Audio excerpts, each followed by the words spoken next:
E falando agora sobre os riscos, né, os desafios do transportador, né, essa questão do roubo de carga, que é uma questão muito preocupante, né, que existe hoje em dia. Aí agora vem também o rigor das regras de precificação da NTT que está sendo aplicada. Aí vem questão do aumento de combustível que houve agora muito alto por conta desses conflitos aí no Oriente Médio, aí, fechamento do canal de Oman e todo esse problema que a gente está passando a nível mundial. Esse episódio está sendo gravado e publicado em maio de 2026, talvez você esteja assistindo em 2027, né? A gente está aqui no meio de um grande conflito. Inclusive, os Estados Unidos agora propôs um pacote de imposições, né? Não impôs ao Irã. Se o Irã aceitar, ele vai dar uma trégua constante. O negócio está pegando aí. Mas e aí vem também esse aumento de combustível. Como é que a transportadora ela consegue, né, repassar esse custo a mais, essas despesas a mais ao cliente e mesmo assim ainda permanecer competitiva no mercado? Veja, Ed, vai depender muito da estratégia de cada empresa, mas há a possibilidade de você ser muito transparente com o seu cliente e mostrar a ele a conta, né, de forma muito estruturada e não simplesmente mandar um aviso de que vai aumentar o preço, porque há o risco de ele, peraí, esse cara está aumentando o preço, não está me explicando por quê, então eu vou saber do concorrente dele como é que está esse preço. E acaba abrindo uma janela que não é interessante.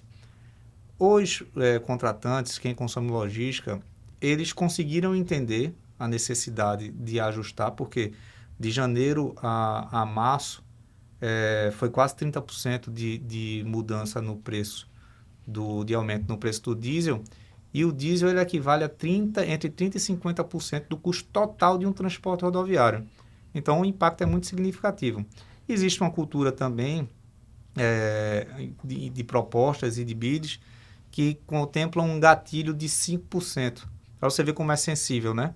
Já existe no mercado propostas, e já é uma coisa muito comum, em que se o preço do diesel variar a mais de que 5%, automaticamente você tem direito àquele reajuste baseado no que representa o diesel naquele custo de transporte. É para mais e para menos, tá, Ed? Então, se variar para baixo, também você precisa Mas eu não me baixar. recordo de ver preço de combustível abaixando na minha vida.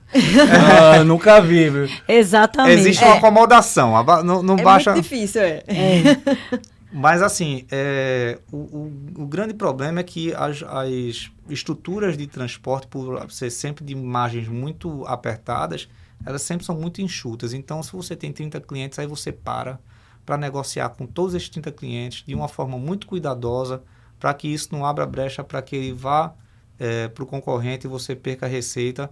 Então, tem um trabalho por trás também disso, de energia, sabe, de Robertinho, que usa também um pouco da equipe, e a gente, em vez de estar concentrado em fazer o transporte, a gente está concentrado em tentar se ajustar a esse momento. Antigamente, o brasileiro, ele já nasceu com jogo de cintura, porque a gente tem que se adaptar às instabilidades. Agora a gente tem que o problema está lá fora agora também. Então, quando não é aqui dentro, é lá fora. Então, a gente tá um pouco sem sossego há um tempo, né? Mas eu creio que vai vir alguma coisa melhor aí para frente. Com fé em Deus. Todo ano é aquela história, né? Vai começar o ano, esse ano é crise, né? Todo ano é ano de crise. Né? Todo ano é Você crise. mencionou também anos. a tabela mínima de frete da NTT, é uma coisa antiga. Enrijeceu as penalidades, porque foi uma legislação. Eu não acredito em regulação de preços, sabe? Empresas de pequeno e médio porte, elas são dependentes de contratar um motorista autônomo. A faixa de preço que se paga por frete de motorista autônomo, eu acho ridículo. Então, assim, realmente é uma coisa que necessita de uma atenção. Regular o preço eu não acho que é a melhor forma. Mas se está desde 2018 a tabela de frete disponível e é lei, a gente deveria ter cumprido desde 2018. E o setor resolveu ignorar. Então, uma hora o governo chegou e disse, olha, já que vocês estão ignorando, agora eu vou ter que enrijecer. Então, o transportador que subcontratar uma transportadora ou um autônomo abaixo da tabela de mínimo de frete vai ser penalizado. O embarcador, dono da mercadoria, que contratar o transportador abaixo da tabela mínima de frete, vai ser penalizado também. Uma discrepância que eu, assim, a primeiro olho eu consigo enxergar também é que isso foi feito para, vamos dizer, beneficiar o motorista autônomo. Mas existe um risco, tá, que não dá para ser calculado agora, de que pequenas e médias empresas que são dependentes de autônomos, ou elas vão diminuir a operação, ou vão adquirir frota própria, né? Ou, pior ainda, são as grandes empresas que trabalham com frota própria ocupar espaços, né, dessas pequenas e médias transportadoras e o autônomo ficar sem o trabalho, porque ele vem com a frota própria dele, por exemplo, tem empresas que têm 500 conjuntos, 600, 1.000, 2.000 conjuntos no sul e sudeste. Ele identifica uma oportunidade a um preço interessante aqui, ele pode desviar 50, cada um deles de 50 frotas para cá, e ocupa esse espaço do mercado, tomando o espaço do autônomo e da pequena e média transportadora. Entendi. Então, assim, a gente está esperando um pouco acontecer as coisas, mas eu acho que tudo foi feito de uma forma que, por método de tentativa e erro. E eu acho isso um tanto perigoso. Muito bom. E, gente, falando em estratégia e segurança, vocês conhecem o Grupo Ribeiro Mundial? É especialista em viabilizar operações complexas e é o grande responsável pelo nosso podcast aqui, o Mundialcast. Então, sigam lá no Instagram, @Ribeiro_Mundial, e use lá o QR Code, fala direto com o time de especialistas, um time top, que vai atender vocês e vai ajudar vocês nas suas operações. Segue lá, Ribeiro Mundial. Agora, com a garota propaganda dessa, a gente estoura, né? Agora é sucesso total. Então, agora, Carol, né? O setor de eventos está sofrendo também com apagão de mão de obra. A gente está escutando aí que vários setores, né, da nossa economia estão sofrendo aí apagão de mão de obra, né? Volta e meia tem uma reportagem aí no jornal que tá, né, não tem mão de obra para isso ou para aquilo. No setor de eventos, você sente isso também? Com certeza. Eu acho que é um setor também que vem sendo afetado por essa questão da mão de obra. Isso se deu...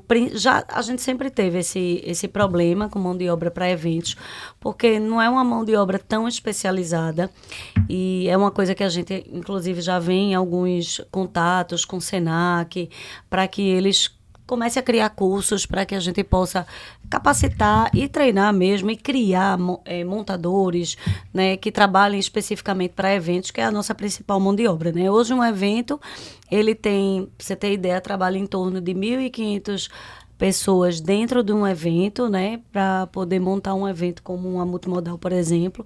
Então, são 1.500 empregos indiretos e diretos ali dentro que estão sendo gerados para a montagem de uma feira.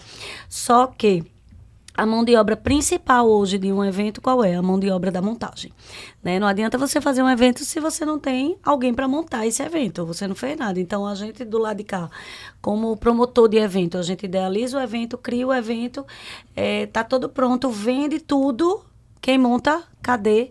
Então, se você não tiver essa mão de obra, não tem evento. Então, é uma mão de obra que realmente é precária, né? Uma mão de obra que não existe uma profissionalização.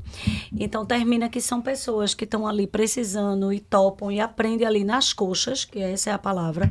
E depois da pandemia, isso piorou muito, porque o que é que aconteceu? Na pandemia, qual foi o primeiro setor a ser atingido? Evento. Foi o primeiro que fechou e o último que abriu, né? Então, as pessoas tinham que fazer alguma coisa. Iam ficar chupando dedo? Não podia, né? Todo mundo tem família, tem que botar comida dentro de casa. Então, as pessoas seguiram para outros rumos, né? A maioria virou motorista de caminhão, inclusive. Sério? Foi para logística, sério. Muita gente foi para logística e aí terminou que ou então dirigiu Uber, né? Enfim, teve que se virar. Quando o mercado de eventos voltou, esse profissional não voltou. Então, se a gente já tinha um mercado já com poucos profissionais, uma mão de obra já, né, sofrida, Pós-pandemia, isso ainda foi pior, porque as pessoas ficaram, já estavam ganhando seu dinheiro, disse não. Agora, e a logística na pandemia, né, de uma certa forma, eu estou falando dela, bombou, né, porque estava todo mundo em casa, então o iFood disparou, né, todas as entregas, era todo mundo comprando tudo. Muito